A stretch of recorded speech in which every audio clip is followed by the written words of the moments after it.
मीरा भाईंदर शहर के जाने माने समाज सेवक और जिद्दी प्रतिष्ठान के अध्यक्ष प्रदीप जंगम मीरा भाईंदर शहर की समस्याओं को लेकर एक बार फिर आंदोलन कर रहे हैं।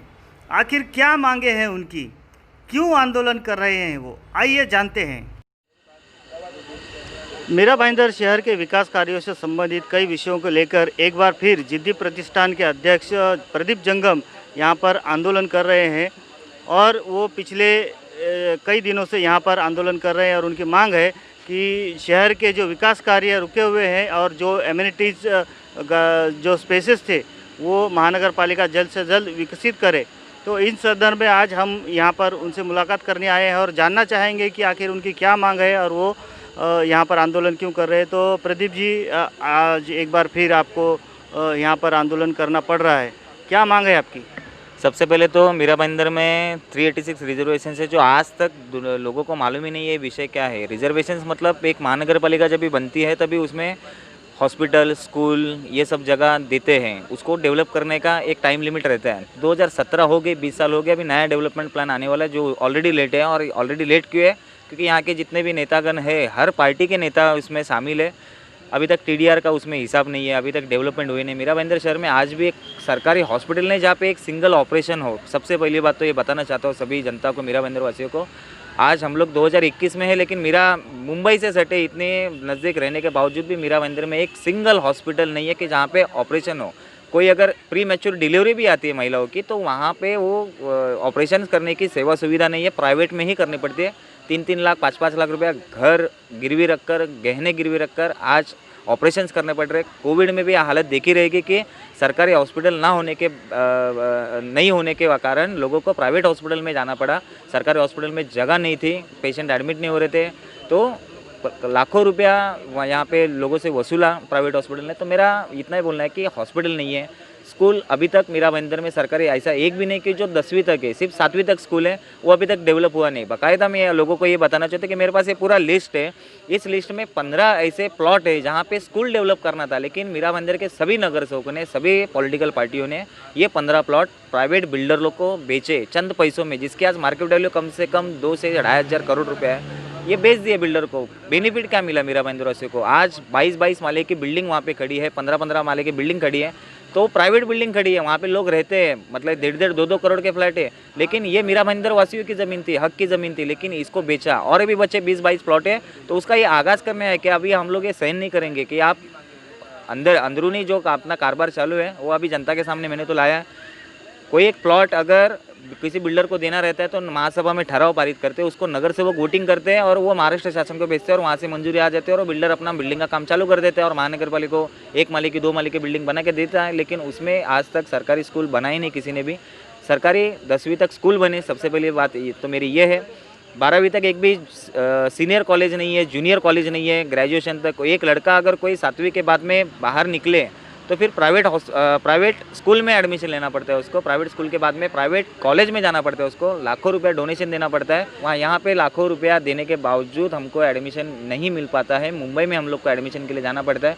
एक भी मेडिकल कॉलेज नहीं है, इंजीनियरिंग कॉलेज नहीं है। आज जो भी इंजीनियरिंग कॉलेज है वहाँ पे 5-5 लाख रुपये डोनेशन लिया जाता है और फिर एडमिशन मिला जाता है। लॉ कॉलेज नहीं है, 3-3, 5-5 लाख रुपये वहीं उधर भी वसूल किया जाता है। तो आखिर हम मीरा भाईंदर कर सिर्फ टैक्स ही भरते रहे और जितनी भी फैसिलिटी, हॉस्पिटल में जाना है मुंबई में जाओ, कॉलेज के लिए जाना है मुंबई में जाओ, तो हम लोग क्या यहाँ सिर्फ डांस बार में बैठने के लिए हम लोग टैक्स भर रहे हैं क्या? यहाँ पे रिजर्वेशन नंबर 305 हर गए 5 साल में मैंने आंदोलन के माध्यम से स्पोर्ट्स कॉम्प्लेक्स जो 3 साल से बंद था, 25 करोड़ की लागत से खर्चा था, मीरा भाईंदर की यूथ को उसका बेनिफिट नहीं मिल रहा था। 11 दिन मेरा आंदोलन चला, उसके बाद में वो खुला। उसके बाद में एक मैटरनिटी होम जो 10 साल से एक पॉलिटिकल लीडर के पास उसका कब्जा था, वो आज तक उसने मुहैया नहीं किया था। उसके लिए मेरा 14 दिन का आंदोलन चला। उसके बाद में वहाँ पे OPD सेंटर चालू हुआ। अभी भी 2 माले का जो मैटरनिटी होम है वो डेवलप करने के लिए मीरा भाईंदर महानगर पालिका बोलते हैं कि हम लोग के पास पैसे नहीं है, लेकिन 150 करोड़ के रास्ते बनाने के लिए पैसे, लेकिन मैटरनिटी होम बनाने के लिए पैसे नहीं। क्योंकि मैटरनिटी होम अगर मीरा रोड में इंदिरा गांधी हॉस्पिटल और टेम्बो हॉस्पिटल, यहाँ पे मैटरनिटी होम अच्छी तरह से चलाया जाता है, वहाँ पे डिलीवरीज अच्छी होती है, नॉर्मल होती है, सीजर होता नहीं है। यहाँ पे भी और एक बनेगा तो ये जो बर्डन है वो कम हो जाएगा और मीरा भाईंदर में मेरा मतलब इस शहर में जितनी भी मेरी बहनें हैं उनकी डिलीवरी फ्री में होगी और अच्छी तरीके से होगी। लेकिन इस सीजरिंग का किधर तो प्राइवेट हॉस्पिटल का धंधा है, वो कहाँ पे बंद होगा, इसके लिए वो मैटरनिटी होम अभी तक चालू नहीं कर रहा। और ऐसे कम से कम 12 रिजर्वेशन मेरे आंदोलन के माध्यम से महानगर पालिका ने अपने कब्जे मुआवजे में लिए। 97 से 14 ऐसे रिजर्वेशन है जो अभी तक डेवलप ही नहीं किए। हॉस्पिटल, छोटे मोटे हॉस्पिटल बनते तो वहाँ पे छोटे छोटे ऑपरेशन हो जाते थे, मैटरनिटी होम अवेलेबल हो जाते थे अच्छे अच्छे, मतलब डायलिसिस सेंटर अवेलेबल हो जाते थे। मीरा बंदर में आज 25 डायलिसिस मशीन्स होने चाहिए, ऐसे कम से कम 3 से 4 डायलिसिस सेंटर्स अवेलेबल होना चाहिए, लेकिन आज तक किसी नेता ने उसके ऊपर ध्यान दिया नहीं है। प्राइवेट डायलिसिस सेंटर का बिजनेस लेकिन फॉर्म में चालू है। तो मतलब मीरा बंदर वासियों को मैं इतना ही बोलना चाहता हूँ कि कम से कम अपने नगर सेवक को पूछिए, विधायक को पूछिए कि आखिर आपको चुनकर दिया है तो क्या सिर्फ गटर बनाने के लिए और रास्ते बनाने के लिए और पेड़ झाड़ कटिंग करने के फोटोज़ वायरल करने के लिए दिया है क्या आपको? इसके ऊपर आप कब बोलेंगे? तो यही मेरा विषय है।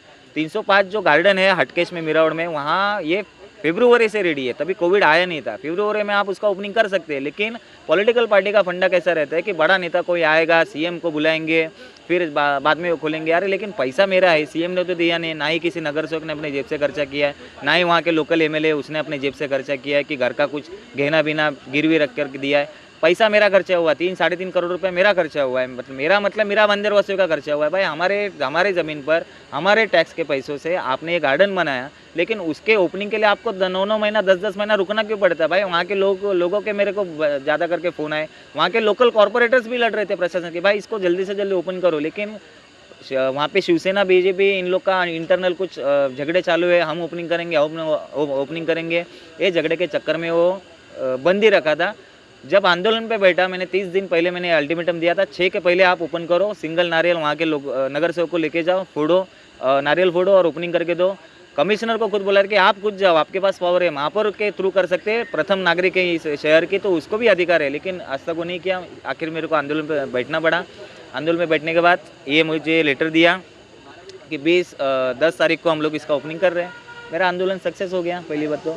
और एम्यूनिटी स्पेस का जो विषय है कि मीरा बंदर शहर में ऐसे 25 जगह है जो मीरा बंदर वासियों को यूज़ में लानी चाहिए, उसमें सिर्फ 9 अभी तक इस पूरे यादी में है, लिखा है वैसे 9 जगह अभी तक डेवलप हुई है। बाकी के कोर्ट केसेस चालू है। कोर्ट केसेस आखिर कब तक? तारीख पे तारीख चलते रहेंगे और बिल्डर उसका बेनिफिट लेते रहेगा, महानगर पालिका उसके ऊपर कुछ करेगी नहीं।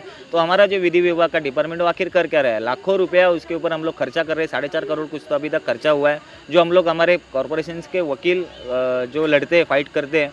तो कहीं ना कहीं ये भी जल्दी से जल्दी मीरा बंदर वासियों को डेवलप करके, बिल्डर डेवलप करके देगा। तो आप उन बिल्डरों का काम रोकिए, पहले महानगर पालिका काम करके दीजिए और फिर बाद में अपना बिल्डिंग 10-10, 20-20 माले का आप खड़ा कीजिए, बनाइए। तो ये इसके ऊपर आज तक किसी नगर सेवक ने आवाज़ नहीं उठाया था, किसी विधायक ने आवाज़ नहीं उठाया था। तो ये विषय मैंने आज जनता के सामने लाया और आज मुझे ऑथेंटिक पत्र भी मिला है कि आने वाले पूरे साल में हम लोग के जितने भी अनडेवलप जितने भी प्रॉपर्टीज़ है उसको डेवलप करेंगे। इसमें जेपी इंफ्रा का सबसे बड़ा एक प्लॉट है जो 40,000 चौरस मीटर का प्लॉट है, वो भी कब्जे में लिया है महानगर पालिका ने। और उसको जब तक वो डेवलप नहीं करके देगा तब तक उसको उसी मिलेगी नहीं, ऐसा ही लिखित में यहाँ पे उन्होंने लिख के दिया है। तो ये भी मेरा एक सक्सेस, जो दूसरा मुद्दा था मेरा वो भी मेरा सक्सेस हो गया है। और तीसरा मुद्दा जो था कि मीरा बंदर में ऐसे बहुत सारे प्राइवेट जैसे क्रिकेट के टर्फ है और इलीगल लॉजिंग बोर्डिंग है, इनके ऊपर 2016 में मैंने जब आंदोलन छेड़ा था इस शहर में, आज तक किसी ने हिम्मत नहीं की थी कि इसके खिलाफ में आंदोलन छेड़े।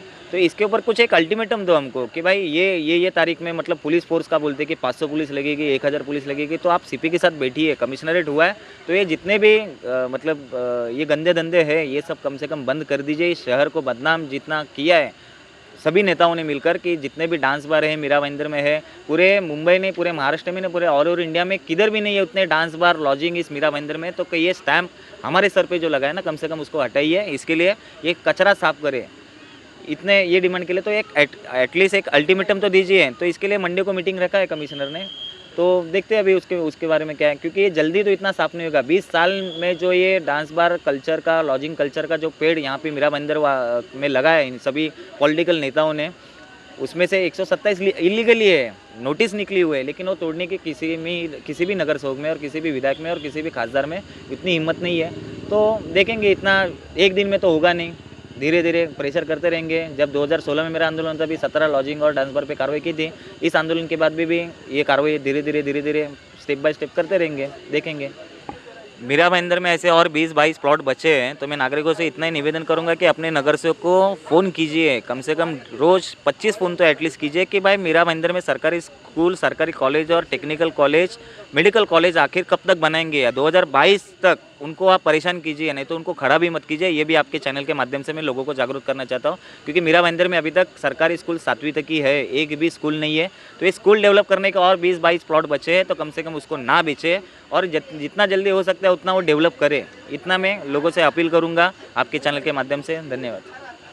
तो देखा जाए तो प्रदीप जंगम आज यहाँ पर आंदोलन कर रहे हैं जनता की ओर से, और काफ़ी हद तक उनकी मांगे मान ली गई है और कुछ मांगे अभी माननी बाकी है, और वो सोमवार को कह रहे हैं कि उसके बारे में भी एक मीटिंग बुलाई गई है। तो हम उम्मीद करते हैं कि इस पर भी कुछ सकारात्मक रास्ता निकल आएगा और उनकी जो बाकी मांगे हैं वो भी महानगर पालिका प्रशासन मान लेगी, ऐसी हम उम्मीद करते हैं। तो इसी तरह की मीरा भाईंदर शहर से जुड़ी जो भी अपडेट्स होंगी हम आपको आगे भी बताते रहेंगे। आप बने रहिए हमारे साथ और देखते रहिए लोकहित न्यूज़ चैनल, और हमारे चैनल को सब्सक्राइब करना भी ना भूलें। धन्यवाद।